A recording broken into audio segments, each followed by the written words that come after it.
Welcome to BBC news. బులెటిన్ల ముందుగా headlines. Rising north east investors summit లో ప్రధాని మోడీ శక్తివంతమైన ప్రసంగం.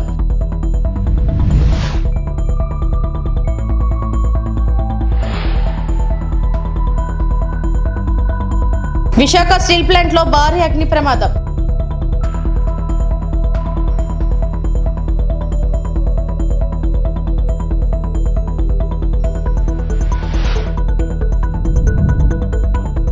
ఆత్రేయపురం పూతరేకుల్లో కల్తీ నెయ్యి.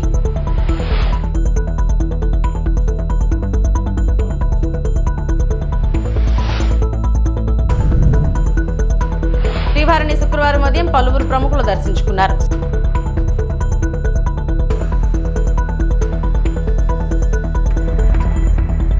ప్రధానమంత్రి Narendra Modi Rising north east investors summit లో కీలక ఉపన్యాసం చేస్తూ భారతదేశంలోని ఈశాన్య ప్రాంతంలో పెట్టుబడులు, మౌలిక సదుపాయాల అభివృద్ధి మరియు ఆర్థిక వృద్ధికి కొత్త అవకాశాలను హైలైట్ చేస్తున్నారు. ఈశాన్య ప్రాంతాన్ని వ్యాపారం మరియు ఆవిష్కరణలకు శక్తివంతమైన కేంద్రంగా మార్చాలని ప్రభుత్వ నిబద్ధతను మోడీ నొక్కి చెప్పారు. साथियों, भारत को दुनिया का सबसे डाइवर्स नेशन कहा जाता है और हमारा नॉर्थ ईस्ट इस डाइवर्स नेशन का सबसे डाइवर्स हिस्सा है. ट्रेड से ट्रेडिशन तक, टेक्सटाइल से टूरिज्म तक, नॉर्थ ईस्ट की डाइवर्सिटी ये उसकी बहुत बड़ी स्ट्रेंथ है. नॉर्थ ईस्ट यानी बायो इकोनॉमी और बाम्बू. नॉर्थ ईस्ट यानी tea production and petroleum. North east यानी sports and skill. North east यानी इको टूरिज्म का इमर्जिंग हब. नॉर्थ ईस्ट यानी ऑर्गेनिक प्रोडक्ट की नई दुनिया. नॉर्थ ईस्ट यानी एनर्जी का पावर हाउस. इसलिए नॉर्थ ईस्ट हमारे लिए अष्टलक्ष्मी है. अष्टलक्ष्मी के इस आशीर्वाद से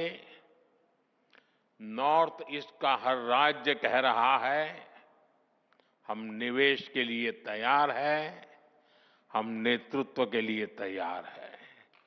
విశాఖ స్టీల్ ప్లాంట్ లో భారీ అగ్ని ప్రమాదం. SMS-2 విభాగంలో ఎగిసిపడుతున్న మంటలు. సమాచారం అందుకుని ఘటనా స్థలానికి చేరుకుని మంటలార్పుతున్న అగ్నిమాపక సిబ్బంది.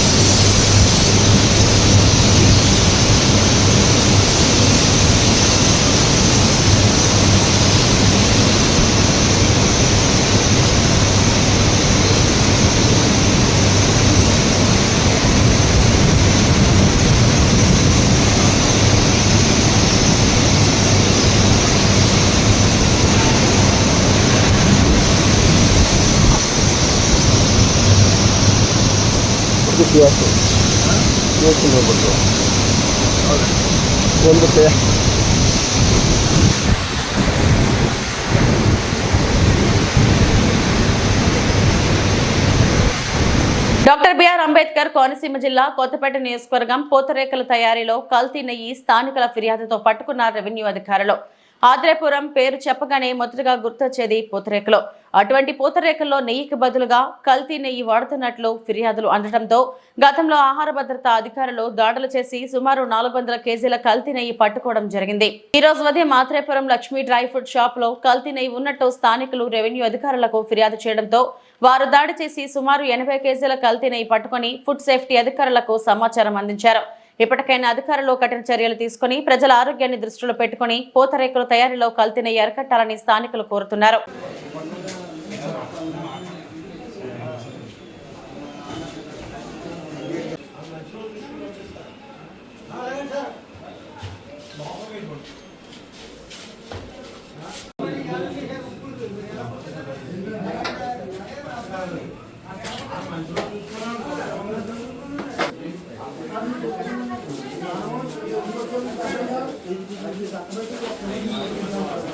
పశ్చిమ గోదావరి జిల్లా పెనుమంట్ర మండలం నత్తరామేశ్వరం సెంటర్లో తిరంగ యాత్రలో భాగంగా ఆచంట నియోజకవర్గంలో మాజీ ఆర్మీ మిలిటరీ బీఎస్ఎఫ్ జవాన్లను ఘనంగా ఎమ్మెల్యే పీతాన్ని సన్మానించారు.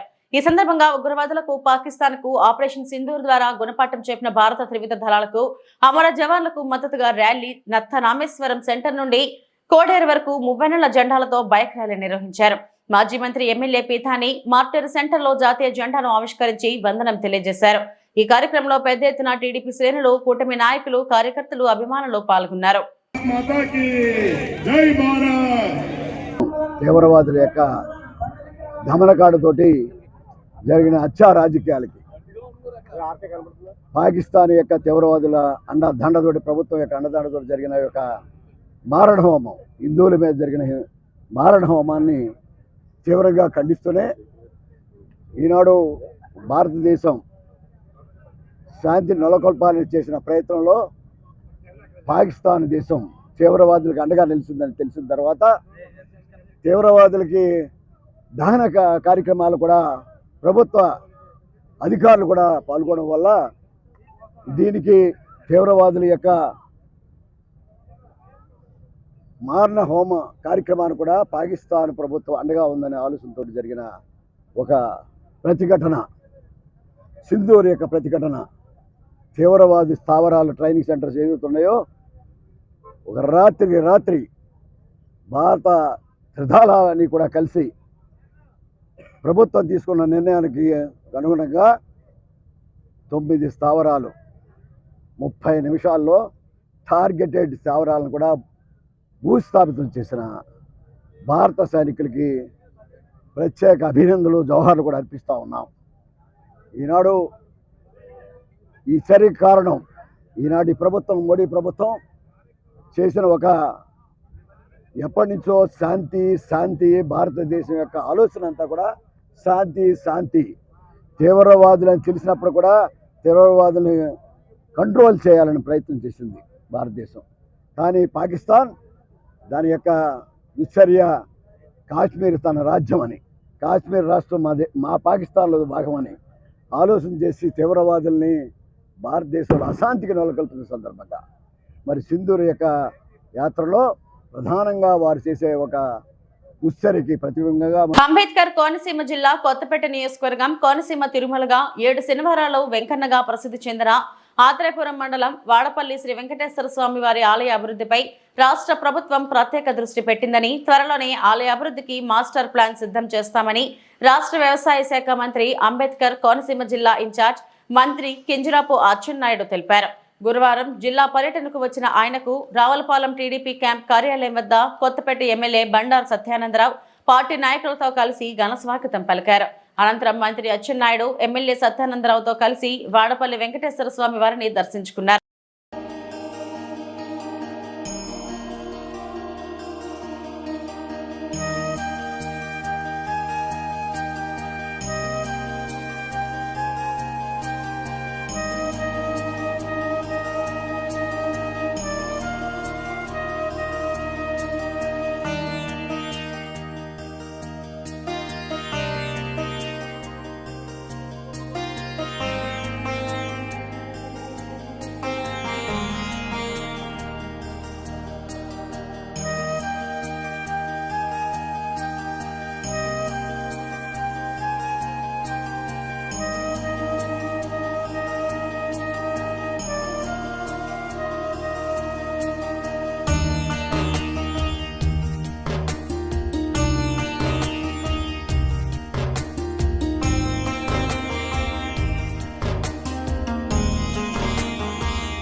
ప్రముఖ పుణ్యక్షేత్రమైన శ్రీకాళహస్తీశ్వర స్వామివారి దేవస్థానానికి శ్రీకాళహస్తి శాసనసభ్యులు శ్రీమతి శ్రీ బొజ్జల వెంకట సుధీర్ రెడ్డి దంపతులు శాసనసభ్యులు జన్మదినం సందర్భంగా శ్రీకాళహస్తీశ్వర స్వామివారి దేవస్థానానికి విచ్చేశారు.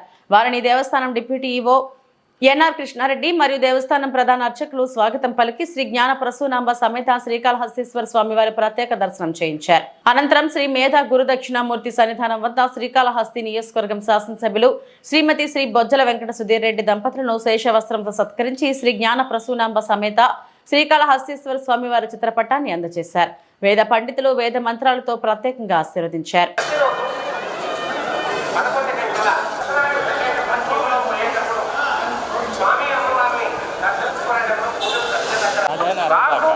సర్పదోష పూజలు పరమ దర్శనము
అభిషేక పూజాఖ్యం కరిష్యే.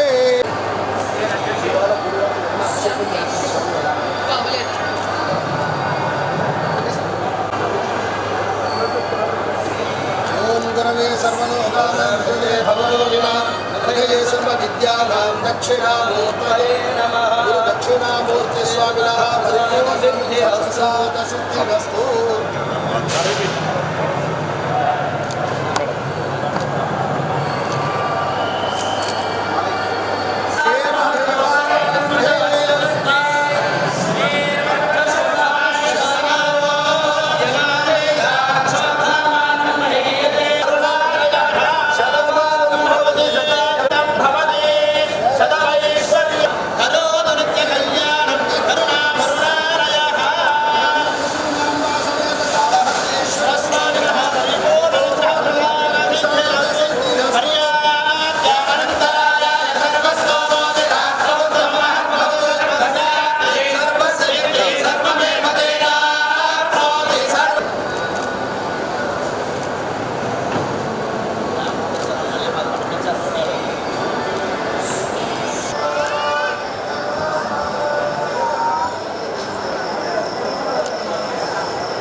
చిత్తూరు జిల్లా పలమనేరు ముసలిమడుగు అడవిలో కుంకి ఏనుగుల రాకకు అధికారుల సర్వం సిద్ధం చేశారు.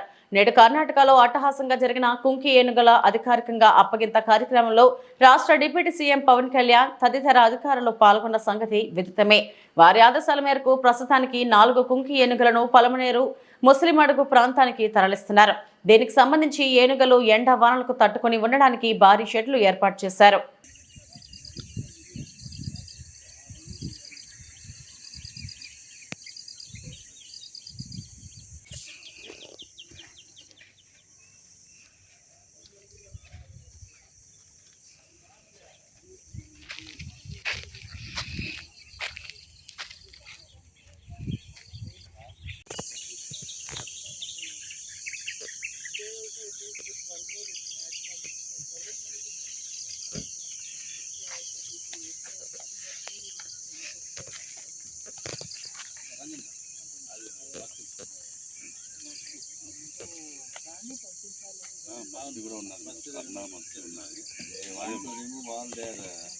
Problematic.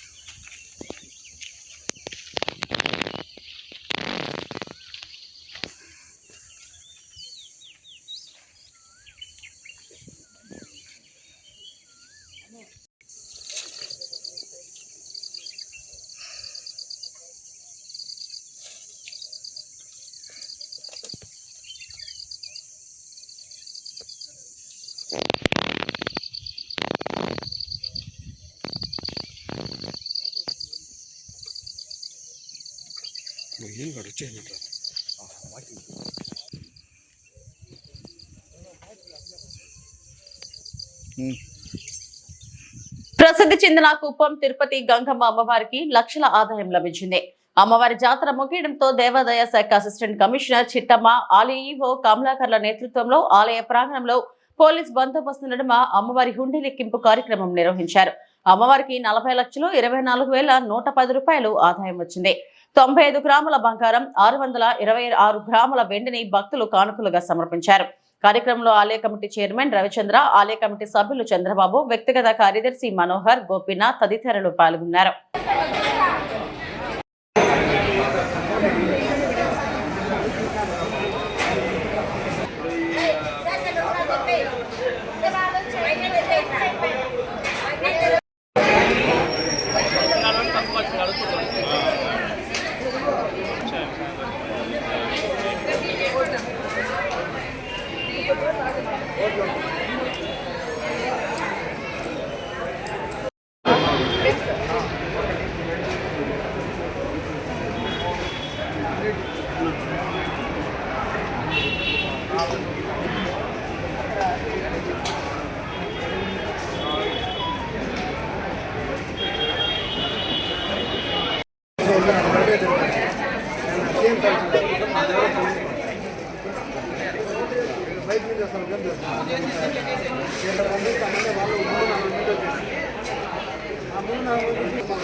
శ్రీవారిని శుక్రవారం ఉదయం పలువురు ప్రముఖులు దర్శించుకున్నారు. సినీ దర్శకుడు రాఘవేంద్రరావు, సినీ నిర్మాతలు కేవీరావు, బంట్ల గణేష్, మాజీ తానా అధ్యక్షుడు సతీష్ తదితరులు అభిషేక సేవలో పాల్గొని మొక్కులు చెల్లించుకున్నారు. రాఘవేంద్రరావు మాట్లాడుతూ తన పుట్టినరోజు సందర్భంగా స్వామివారిని దర్శించుకోవడం చాలా ఆనందంగా ఉందన్నారు. టీటీడీ దేవస్థానం పర్యవేక్షణ చాలా బాగుందని దర్శకుడు రాఘవేంద్రరావు తెలిపారు.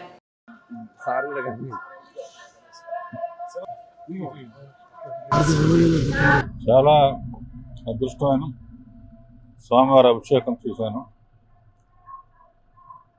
పుట్టినరోజు సందర్భంగా స్వామిని దర్శించుకోవటం, అభిషేకం చూడటం నా జన్మదినం ఉంది. స్వామి సేవకు ఎప్పుడు నేను రెడీగా ఉంటాను. గోవింద గోవింద. అనకాపల్లి జిల్లా నర్సీపట్నం గర్ల్ మిస్సింగ్ కేసును ఛేదించిన నర్సీపట్నం పట్టణ పోలీసులు మిస్ అయిన బాలికను తల్లిదండ్రులకు అప్పగించిన పోలీసులు. బాలికను మిస్సింగ్ కేసును ఛేదించిన ట్రైనీ డీఎస్పీ పట్టణ ఎస్ఐను అభినందించిన డీఎస్పీ శ్రీనివాసరావు. నర్సీపట్నం పట్టణ పోలీస్ స్టేషన్ లో గురువారం సాయంత్రం police officer DSP P Srinivasarao విలేకరుల సమావేశం నిర్వహించారు. డీఎస్పీ శ్రీనివాసరావు మాట్లాడారు. చిలుకూర్తి శ్రీవర్షిణి అని చెప్పేసి ఒక 13 సంవత్సరాల అమ్మాయి మన నర్సీపట్నం నుంచి హాస్టల్ నుంచి సోషల్ వెల్ఫేర్ హాస్టల్ నుంచి తురుకపడి స్కూల్కి వెళ్తాను అని చెప్పేసి అమ్మాయి 4/8వ తేదీన వెళ్ళిందండి. ఈ అమ్మాయి అక్కడ 8th క్లాస్ చదువుతుంది అమ్మాయి. ఈ అమ్మాయికి నేటివ్ అయితే యలమంచిలి అమ్మాయిది. వెళ్ళి అక్కడి నుంచి స్కూల్కి వెళ్ళలేదు. స్కూల్కి వెళ్ళకపోయేసరికి నైట్ వరకు వాళ్ళు వెతికారు, అమ్మాయి రాలేదని చెప్పేసి. తర్వాత ఎప్పుడైతే రాలేదో ఇమీడియట్ గా వచ్చి మనకి రిపోర్ట్ ఇవ్వడం జరిగింది. ఆ రోజునే మన ట్రైనీ ప్రొబేషనరీ డిఎస్పీ గారు దీన్ని గర్ల్ మిస్సింగ్ కేసు కింద రిజిస్టర్ చేయడం జరిగింది. రిజిస్టర్ చేసిన వెంటనే ఇమీడియట్ గా అన్ని టీమ్స్ ఫామ్ చేసి ప్రతి చోట కూడా ఈ సీసీ కెమెరాస్, అట్లాగే ఆర్టీసీ కాంప్లెక్స్ లోని అనకాపల్లి వరకు ఉన్న సీసీ కెమెరాస్, ఈ తుని వరకు ఉన్న సీసీ కెమెరాస్ అన్ని కూడా చెక్ చేయడం జరిగింది. టీమ్స్ ఫామ్ చేసి ప్రతి జిల్లాకు కూడా పంపించాడు. ప్రతి జిల్లాకు కూడా పంపించి ప్రతి జిల్లాలోనే ఉన్న మన డీసీఆర్బీకి అట్లాగే ఉమెన్ పోలీస్ స్టేషన్ కి పంపించి ఈ జిఎంఎస్ కేసు మహిళా పోలీసుల ద్వారా ప్రతి గ్రూప్ లో కూడా షేర్ చేయించి ఎఫర్ట్స్ చేశాము. రోజు కూడా ఒక 13 సంవత్సరాల అమ్మాయి మిస్ అయింది, ఇంతవరకు ట్రేస్ కాలేదని చెప్పేసి ఎస్పీ గారు కూడా రోజు సెల్ కాన్ఫరెన్స్ లో రివ్యూ చేయడం, దానికి మేము సమాధానం చెప్పడం, సార్ ఇచ్చిన డైరెక్షన్స్ ప్రకారం కూడా మేము చేయడం జరిగింది. ఇలాగా అయిపోయిన తర్వాత మళ్ళీ రీసెంట్ గా కూడా వైరల్ చేస్తాం మేము. మళ్ళీ ఈ ఫొటోస్ అన్ని కూడా అందరూ వాట్సాప్ గ్రూప్ లో స్టేటస్లు పెట్టుకుంటూ ఒక 25,000 రూపీస్ రివార్డు కూడా ఇస్తాము అని చెప్పేసి మీ ద్వారా అందరికీ కూడా తెలియపరచడం జరిగింది. ప్రొబేషనరీ డిఎస్పీ గారు నర్సీపట్నం నుంచి ట్రాన్స్ఫర్ అయిన తర్వాత కూడా, అంటే ఇప్పుడు సర్కిల్ ఇన్స్పెక్టర్ హోదాలో ఆయన ఎలిమెంటరీ సర్కిల్లో ఉంటున్నారు. ఉంటూ కూడా ఈ కేసుని పర్స్యూ చేస్తూ ఆయనకున్న సర్కిల్ ద్వారా, వాళ్ళ రిలేషన్స్ సర్కిల్ ద్వారా ఆయన ఓన్ ఎఫర్ట్స్ చేస్తూ ఈ అంగన్వాడీ టీచర్స్ కి, అట్లాగే ఐసిడిఎస్ వాళ్ళకి, వీళ్ళందరికీ కూడా తెలిసిన వాళ్ళందరికీ కూడా షేర్ చేయడం జరిగింది. ఆయన నేటివ్ ఆఫ్ ఏలూరు రేంజ్ అనమాట సార్. దాంతో అక్కడున్న పరిచయాల ద్వారా అక్కడ ఒకసారి ట్రై చేద్దాము అని చెప్పేసి ట్రై చేసేసరికి వెంటనే ఇమీడియట్ గా ఆయనకు ఒక మెసేజ్ వచ్చింది, ఆమె ఐసిడిఎస్ వాళ్ళ తాలూకా అండర్ లో ఉంది అని చెప్పేసి తెలుసు. వ్యాప్తంగా జూన్ 2వ తేదీ మండల కార్యాలయం వద్ద జరగనున్న ధర్నాను జయప్రదం చేయాలని కోరుతూ శుక్రవారం బైరాగి పట్టణంలో సిపిఐ కార్యాలయం నందు పోస్టర్ ఆవిష్కరణ కార్యక్రమాన్ని నిర్వహించడం జరిగిందని సిపిఐ జిల్లా కార్యదర్శి మురళి తెలియజేశారు.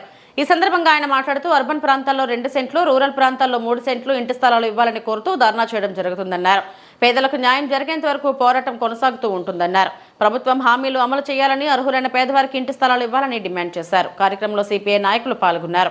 నిరుపేదలందరికీ ఇళ్ల స్థలాలు, అర్హులైన నిరుపేదలందరికీ ఇళ్ల స్థలాలు, పట్టణాలలో 2 సెంట్లు, గ్రామ. ఈరోజు భారత కమ్యూనిస్ట్ పార్టీ సిపిఐ ఆధ్వర్యంలో 2024 డిసెంబర్ నుండి 2025 మార్చి వరకు 3 దశలుగా ఈ రాష్ట్రంలో, ఈ జిల్లాలో ఇళ్ల స్థలాలు లేనటువంటి ప్రతి ఒక్కరికి ఇళ్ల స్థలాలు ఇవ్వాలని చెప్పేసి సచివాలయాల దగ్గర, ఎంఆర్ఓ కార్యాలయాల దగ్గర, ఆర్టీఓ కార్యాలయాల దగ్గర అప్లికేషన్లు ఫిలప్ చేసి నిరసన ఆందోళన కార్యక్రమం చేయడం జరిగింది. దాంతో ప్రభుత్వం స్పందించి ఎన్నికల్లో ఇచ్చినటువంటి హామీని నిలబెట్టుకోవాలని చెప్పి ఇవాళ గ్రామీణ ప్రాంతంలో ఉండేటువంటి 3 సెంట్లు ఇస్తామని చెప్పి, అర్బన్ ప్రాంతంలో 2 సెంట్లు ఇస్తామని చెప్పేసి రాష్ట్ర ముఖ్యమంత్రి చంద్రబాబు నాయుడు గారు, పవన్ కళ్యాణ్ గారు, నారా లోకేష్ గారు ముగ్గురు కూడా ఎన్నికల వాగ్దానాలు ఇచ్చారు. సూపర్ 6 లో ఇది ప్రధానమైనటువంటి అజెండా ఉంది. ఇల్లు లేనటువంటి ప్రతి ఒక్కరికి ఇల్లు స్థలాలు కల్పిస్తామని చెప్పారు. మార్చిలో అనౌన్స్మెంట్ చేసి ఈరోజు మే పూర్తిగా వస్తా ఉన్నా ఈ రోజు వరకు కూడా ఇంటి స్థలాలు ఎవరికి ఇవ్వకుండా కేవలం సర్వేల పేరుతో మొత్తం కూడా గ్రామీణ ప్రాంతాల్లో ప్రజల్ని మబ్బుదారి పట్టిస్తా ఉన్నారు. ఇవాళ ఇంటి స్థలాలు లేకుండా తీవ్రమైనటువంటి ఇబ్బంది పడతా ఉన్నారు. గతంలో వైసీపీ ప్రభుత్వంలో గ్రామీణ ప్రాంతంలో ఉండే వాళ్ళకి 1.5 సెంట్ ఇచ్చి, అర్బన్ ప్రాంతంలో ఉండే వాళ్ళు 1 సెంట్ ఇచ్చి, భూమి సాలదు, ఈ భూమిలో కనీసం పందులు కూడా పనుకోవని చెప్పేసి చెప్పినటువంటి ముఖ్యమంత్రి ఇవాళ ఈయన అధికారం వచ్చిన తర్వాత గ్రామీణ ప్రాంతంలో 3 సెంట్లు, పట్టణ ప్రాంతంలో 2 సెంట్లు ఇస్తామని చెప్పేసి చెప్పడం జరిగింది. ఈ 6 నెలల కాలంగా ఆందోళన చేస్తా ఉన్నా, మీరు అధికారం వచ్చి సంవత్సర కాలం పూర్తిగా వస్తా ఉన్నా, ఈరోజు మహానాడు లాంటి ప్రాంతాల్లో కూడా అనేకమైనటువంటి సూపర్ 6 సంబంధించినటువంటి హామీలు ఇస్తా ఉన్నా కూడా ఇంటి స్థలాలు ఇవ్వకపోవడంతో భారత కమ్యూనిస్ట్ పార్టీ రాష్ట్ర సమితి సిపిఐ రాష్ట్ర వ్యాప్తంగా జూన్ 2వ తారీఖున మండల హెడ్ క్వార్టర్లో ఈ సూపర్ 6 అమలు చేయాలని చెప్పి, అదేవిధంగా ఇల్లు లేనటువంటి ప్రతి ఒక్కరూ ఇంటి స్థలాలు ఇవ్వాలని చెప్పేసి ఈ మండల హెడ్ క్వార్టర్లో జూన్ 2వ తారీఖున ఆందోళన కార్యక్రమం చేయాలని చెప్పేసి పిలుపునివ్వడం జరిగింది. ఇందులో భాగంగా బాధ్యులు ఎవరైతే ఉన్నారో వాళ్ళందరూ రాష్ట్ర వ్యాప్తంగా అన్ని మండల కార్యాలయాల్లో, తిరుపతి జిల్లాలో అన్ని మండల కార్యాలయాల్లో కూడా ఈ ఆందోళన కార్యక్రమం చేసి ఇంటి స్థలాలు వచ్చేంత వరకు పేదలకు అజెండాగా వాళ్ళకి ఎర్ర జెండా అండగా ఉంటుంది. ఇంటి స్థలాలు వచ్చేంత వరకు వాళ్ళకి అండగా పోరాటం చేసి వాళ్ళ ఇల్లు గృహప్రవేశం చేసేంత వరకు వాళ్ళతో పాటు సిపిఐ ఎర్ర జెండా అండగా ఉంటుందని చెప్పేసి ఈ జూన్ 2వ తారీఖున చేసేటువంటి ధర్నాలు పెద్ద ఎత్తున జయప్రదం చేయాలని చెప్పేసి కూడా ప్రజానీకానికి, లబ్ధిదారులకు పిలుపునిస్తా ఉన్నాం. ఇవి ఇప్పటివరకు నా బులెటిన్ అప్డేట్స్. నమస్తే.